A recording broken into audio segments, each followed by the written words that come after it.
मिस्किनमळा परिसरात तोफखाना पोलिसांनी धाड टाकून 31 लाख रुपये किमतीचे 154 ग्रॅम एमडी ड्रग्ज जप्त केल्याच्या प्रकरणात पोलिसांना आणखी मोठं यश मिळालंय। या कारवाईत स्थानिक पातळीवर ड्रग्जची विक्री करणाऱ्या आणखी 3 संशयितांना तोफखाना पोलिसांनी ताब्यात घेतलंय।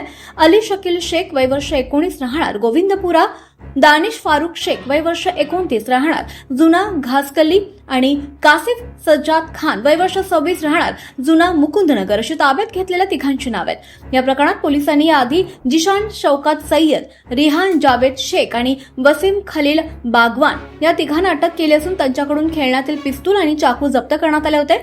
सध्या हे आरोपी 24 जुलैपर्यंत पोलीस कोठडीत आहेत। या संपूर्ण कारवाई दरम्यान मुख्य आरोपी जमीर निसार शेख हा पळून गेला होता। ड्रग्जची ही खेप जमीरनेच आणल्याचं तपासात स्पष्ट झालं असून त्याच्या शोधासाठी पोलिसांची पथके रवाना झाली आहेत।